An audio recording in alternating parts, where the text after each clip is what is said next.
Prem Kumar sir, BJP में अभी तक मोदी के खिलाफ इतना खुलकर बोलने की हिम्मत किसी की नहीं हुई। अब ये जो विरोध के स्वर धीरे धीरे सुनाई देने लगे हैं, कानों में जो पड़ने लगे हैं, और वो भी खुलकर, वो भी उस मुद्दे पर जिस मुद्दे पर सबसे ज्यादा भारतीय जनता पार्टी का नुकसान हुआ है, संविधान के नाम पर। इससे पहले चुनाव के दौरान हमने देखा कि बिल्कुल भाजपा को हाफ कर दिया। इतने महत्वपूर्ण, इतने गंभीर मसले पर उन्हीं के अपने सांसद आरोप लगा रहे हैं। तो ये जो विरोध का स्वर है, ये जो आवाजें सुनाई दे रही हैं, इनके क्या मायने हैं प्रेम कुमार सर? जी शुक्रिया प्रज्ञा जी। ये जो आवाज उठी है, दक्षिण से आवाज उठी है, जहां बीजेपी अपना पैर पसारना चाहती है। दलित वर्ग से आवाज उठी है, जो कांग्रेस की ओर लौट रहा है। और ये आवाज संगठन के भीतर से 2024 के आम चुनाव के बाद उठी है। और मुझे लगता है नाना पटोले के बाद ये खुलकर आवाज है जो उठी है। नाना पटोले, आप जानते हैं, उन्होंने किसान की बात उठाई थी और उसका उनको चुप करके बिठा दिया गया था।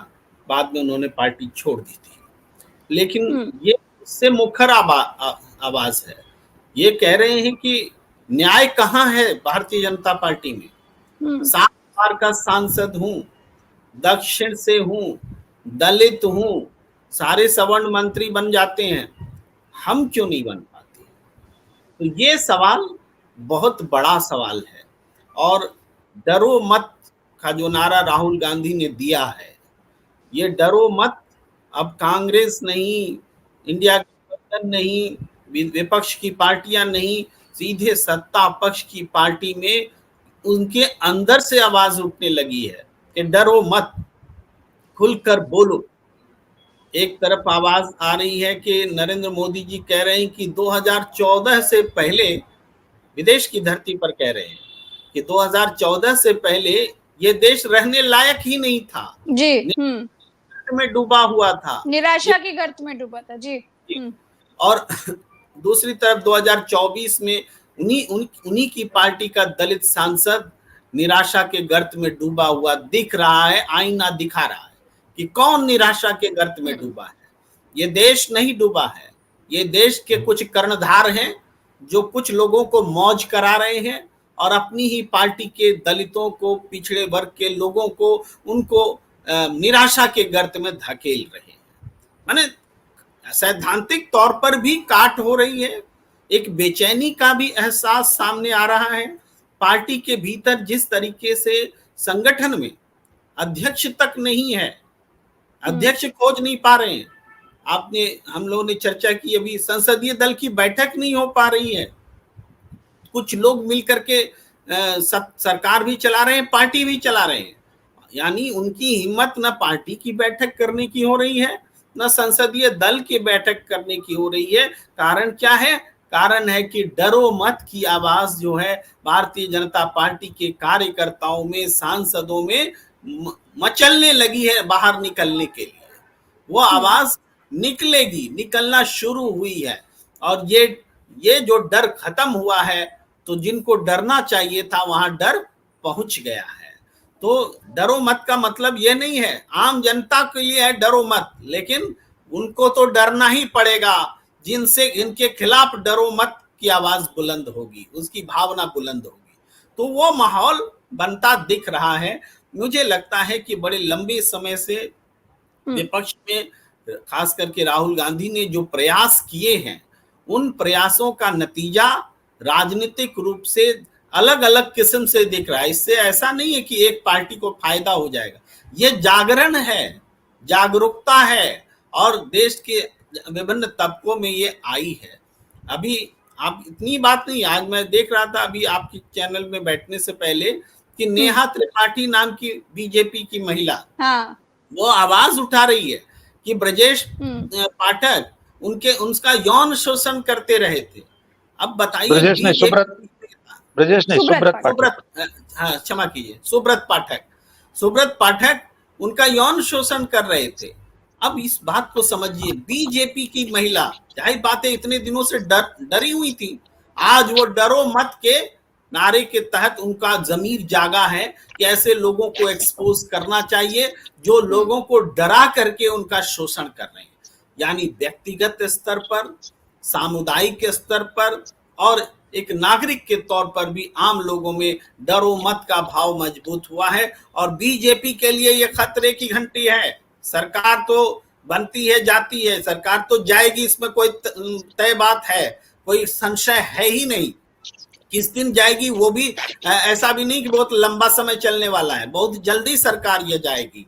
लेकिन सरकार ही नहीं जाएगी, ये पार्टी जिस तरीके से अपने आप को खड़ी करती रही है चंद लोगों के लिए और अधिसंख्य लोगों को डराकर, उसका जो अपयश है, उसका जो पाप है, वो इस पार्टी को लगने वाला है। क्योंकि जनता बेचैन है, कार्यकर्ता बेचैन है, तो नेता सुकून से नहीं रह सकते हैं। प्रज्ञा मिश्रा जी नहीं रह सकते। सर, कर्नाटका सूबे में 4 सांसदों को केंद्रीय मंत्रिमंडल में जगह दी गई है, जिनमें से भाजपा के प्रहलाद जोशी हैं जो कि हैं ब्राह्मण, वी सोमन्ना लिंगायत समाज से आते हैं, शोभा कंद्रलाजे जो कि वोकालिंगा समाज से आती हैं, और जनता दल सेक्युलर के एचडी कुमारस्वामी जो कि वोकालिंगा समाज से आते हैं। एक रमेश जिगाजिगानी को अगर जगह दे देते मंत्रिमंडल में तो इनका क्या बिगड़ जाता। मैं सिर्फ एक कारण समझना चाह रही हूँ इसके पीछे कि इतनी हताशा, इतनी छाती क्यों दरक रही है।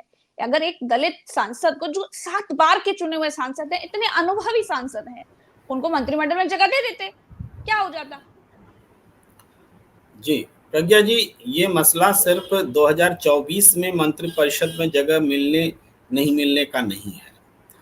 ये सांसद 7 बार से है और आप वोक्कालिंगा समुदाय को दीजिए, लिंगायत को दीजिए, ब्राह्मण को दीजिए, इसमें किसी को कोई दिक्कत नहीं है, शायद उनको भी नहीं है।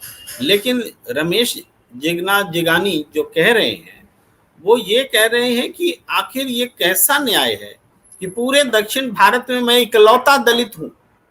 आप केवल कर्नाटक से मत देखिए, पूरे दक्षिण भारत से बीजेपी का इकलौता दलित सांसद वो हैं, इसके बावजूद आप रिप्रेजेंटेशन नहीं दे रहे।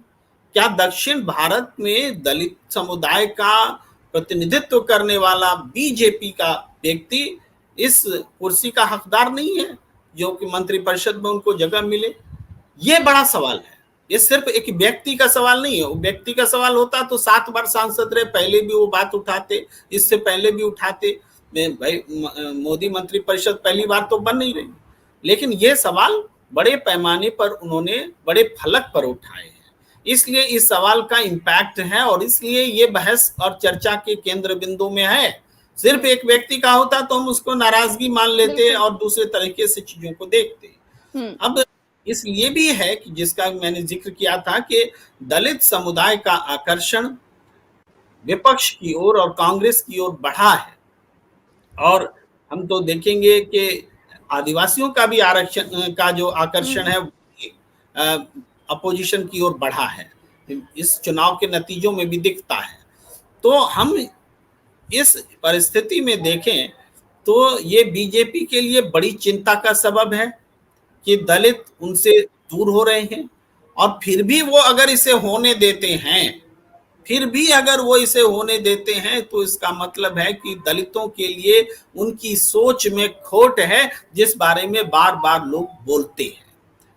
उनको अब बीजेपी को साबित करना होगा कि दलितों के प्रति उनकी सोच गलत नहीं है और इसके लिए बड़े परिश्रम करने होंगे। इतनी आसानी से ये बात समझ में लोगों को नहीं आएगी, क्योंकि संविधान की कॉपी हाथ में पकड़ ली है दलितों ने। और जब से संविधान की कॉपी हाथ में पकड़ी है, तब से मिर्ची लग रही है भारतीय जनता पार्टी को। और दलित इस बात को समझ रहा है कि ये राहुल गांधी संविधान की कॉपी हाथ में पकड़े हैं, इससे बीजेपी कम बेचैन है, और दलित हाथ में पकड़े हैं, इससे बीजेपी ज्यादा बेचैन है। तो ये दलित की एक सामुदायिक अभिव्यक्ति है रमेश जिगानी की जुबान से। और ये उस असंतोष को, उस दूरी को, उस उपेक्षा को जो बीजेपी से उनको मिल रहा है, वो उसका प्रदर्शन कर रहे हैं। इस मायने में हमें लगता है कि ये प्रतिक्रिया बड़ी है।